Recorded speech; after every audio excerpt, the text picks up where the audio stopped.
Today's podcast is brought to you by Chikara Wrestle Factory, 4711 Wingate Street, Philadelphia, Pennsylvania, where they specialize in lucha libre, Horisu, European, British, and German styles, mixed martial arts, and American pro wrestling, all built into the curriculum at the Wrestle Factory, where they strive to create the most well-rounded performers active today. Hey, you! Pro Wrestling Podcast listeners, help us out, click subscribe, and show your support. And to make it a little bit more interesting, we're shooting for 100 subscribers on YouTube, so we'll be giving out shout-outs to random new subscribers as we try to reach that goal of 100. Give us some help here, people. We need you. Hello, everyone. Welcome to this episode of the Pro Wrestling Podcast. It is time to review the Smackdown show for the week. We're going to go through these relatively quickly. We've been trying to shorten up some of our episodes so we don't take up so much of your day, but we can still get you all the news. So we're going to jump right into Smackdown. The show kicks off with Randy Orton. He's in the ring celebrating his new championship reign after the WrestleMania victory over Bray Wyatt. Of course, as you can expect, Bray Wyatt shows up on the Jumbotron or Titantron, whatever you want to call it nowadays. There's a whole back and forth banter, Bray Wyatt explaining all these things that Randy Orton's going to experience, and he issues a challenge for Backlash for a House of Horrors match with Orton, which of course Randy Orton's going to accept that match. At the end of the dialogue, the lights go out, you get your traditional Wyatt family moment. Bray Wyatt appears in the ring behind Randy Orton, he attacks, Orton beats him off, and it looks like Orton's going to hit the RKO, and all of a sudden, out of nowhere, here comes the returning Eric Rowan wearing a face mask that looked like somebody tried to murder a sheep and then stuck like a ventilator in its face. I'm just saying, kind of gross. So, Rowan appears, attacks Randy Orton, gets into the ring. It's obvious this is going to be a 2-on-1 beatdown. Here comes Luke Harper to make the save. I actually thought for a split second maybe he rejoins the Wyatt family and the 3-on-1 beatdown starts so he can debut somebody to help bail him out. But that didn't happen. It sets up a match for later in the night. Luke Harper and Randy Orton will be taking on Bray Wyatt and Eric Rowan. The first segment after that is Miz and Maurice. They come down to the ring. They're dressed as Cena and Nikki Bella. They claim you won't see either one of them on Smackdown for a very long time. They call them out. Of course, they don't come out because we all know that they are going to be taking time off for the foreseeable future. There was actually a post on Twitter today from Nikki Bella. She had a picture up of her ring gear saying, you know, basically promising to come back at some point and hoping that Brie will be back when she comes back. It'll be interesting to see if that ever happens. I don't think Brie's really looking forward to get back in the ring, but you never know. Maybe for a one-time appearance here or there. And John Cena, as you know, is going to be filming movies, and he's got to do promotional stuff around his American Grit television show and things like that, so he's going to be gone for a little while. So they end that segment, and they go into Naomi. Naomi gets her championship title defense against Alexa Bliss. This is actually a really good match. There was great storytelling in this. You know that Naomi was out for several weeks with a knee injury. Alexa Bliss, kind of like old-fashioned Ole Anderson style, really targets the leg, putting her in several submission holds on the leg. In the end, it doesn't work out for Alexa Bliss. We get to see Naomi pick up the submission win over Alexa Bliss and retain her championship, which immediately following the match, after she had her leg beaten down for the entire match, she gets up and starts doing her dance thing. That doesn't make even a hair's bit of sense to me, but whatever, it was entertaining anyways.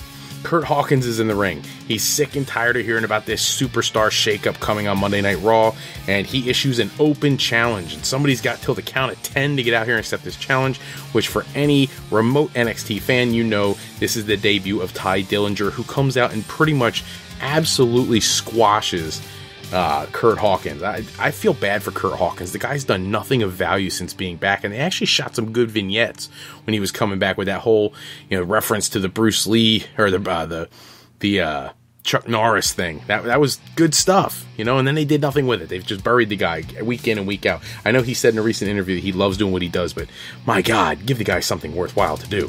Mojo Rawley's in the back. He's talking about Andre the Giant, the pride he has in winning the championship, partying with Gronk after the WrestleMania, and then talking about how much he heard stories about how much Andre the Giant could drink and what it would be like to see him out on a dance floor. Little bit of a weird segment, but I guess it's a way to get Mojo Rawley on the card without actually making him wrestle. So, next segment, Miz and Maurice are back out. This is segment number 2 with them, claiming that John Cena and Nikki Bella are going to be leaving SmackDown again. They're going to do what they said they would never do, and they're going to go off to Hollywood forever, which was the most important part of the night, because right after they say that, you enter a violinist. And this is leading to the debut on the main roster for Shinsuke Nakamura, who strolls out. He takes his time getting into the ring. That violinist was killing it. He poses for the crowd. He goes into the ring, does all his typical things. To my surprise, Miz and Maurice just left the ring. It was so anticlimactic with them. That crowd was insane when they were chanting Nakamura. You know, awesome. If Vince McMahon did not understand how important Nakamura was going to be to his brand, I have nothing, man. I don't even know what to say to that. He has been missing out on these kinds of reactions for years. Hopefully he's picking up on it and realizing there's killer talent around the world. He needs to start bringing more of it in. The next match features Baron Corbin. He picks up the win over Dean Ambrose after losing at Mania. This match was a street fight, not for the championship. Obviously, this is going to lead to another match at Backlash, the tiebreaker, and I'm expecting that Baron Corbin is going to take the title in that match, because at this point, Dean Ambrose has actually held it for a substantial amount of time, and it makes sense to give something to Baron Corbin to really build his character. So that's what I'm looking forward to. I think Backlash is where we see Baron Corbin finally pick up his championship win. Shane McMahon is in the ring. He's cutting a promo post-WrestleMania, talking about the switch up of talent. AJ Styles comes out. Huge pop. I don't care if he's face, heel, doesn't matter. The fans love him. He comes to the ring. He looks great. Gets in the ring, talking about how AJ Styles is the man who built this brand and all that kind of stuff. Typical heel stuff. And then he switches.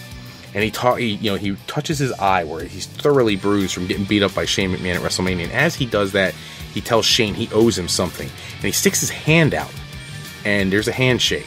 And as they change positions in the ring, he does one quick fake like he's going to hit him, and Shane's right away ready for it, and he backs up and he does the AJ Styles phenomenal pose and leaves the ring. Real class act, real classy moment. I actually love it that it almost looks like they may want to flip Styles to a babyface, and I'm a huge Styles fan no matter what he is, but I think that would be a good thing after having the last year that he's had. The main event time comes up. Randy Orton, Luke Harper, they're going to face Bray Wyatt and Eric Rowan. Bray, at the end of the match, I mean, it's actually a pretty good match, back and forth. I feel like Eric Rowan has been typecast into a specific role. He's the guy who gets the thorough beatdown, and Bray Wyatt's the guy who sneaks out of everything. That seems to be what has been happening for years when Eric Rowan's involved. In this match, no different. At the end, Bray Wyatt transports out of the ring, and Rowan's left in the ring all by himself. He gets a super kick from Luke Harper. He gets an RKO from Randy Orton. Bray's sitting there watching the whole thing, smiling and nodding his head, leaving his boy in the ring. I don't understand why he did that unless you're looking for Eric Rowan to break away also. But this is going to lead to that House of Horrors match at Backlash. I'm looking forward to seeing it because I'm curious to see what WWE does with a match that has a title like that, a label like that. Should be something interesting and something unique. Fantasy booking time. We've been doing this every episode. We are almost to the end of round one. We have a few matches left, and we'll get there, people. We'll get there. I want to see who you people pick to be the greatest world champion of all time. Tonight's matches. Match number 1, Masahiro Chono versus Carlos Colon. Next match is Larry Zbyszko versus Tatsumi Fujinami. Number 59, Stan Hansen versus Tommy Rich. At number 60, Rick Martel versus Barry Windham. All of those guys have held world championships somewhere.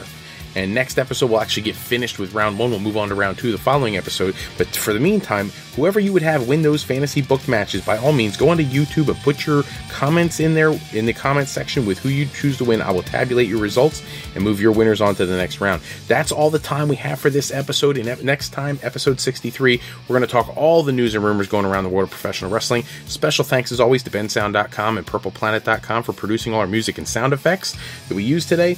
Today's podcast, as always, sponsored by Beazle Games. Bring the new friend to family game night. It's easy. Go to www.thegamecrafter.com/sketchypeople to pick up your copy today, and go to alleyrepair.com if you have the need for servicing of your classic skee ball, pinball, or arcade game needs. We want to thank you for listening to today's podcast. We encourage you to go to our website at www.frolifeplanning.com to learn more about what Mr. Fro can do for you on your path to higher education. Remember, Fro Life Educational Planning is for today, for tomorrow, and for life with Fro Life. I'm Fred Froelich, better known as Mr. Fro. I want to thank you for taking a few moments with us today, and if you're looking for more wrestling news and rumors, go to www.tsjsports.com/WWE for my latest articles on the world of pro wrestling. Even put one up there today about the brand split, or the call-ups. That's what it was, the new call-ups to the main roster, so check that out. Until next episode, take care, everybody, and have a great night.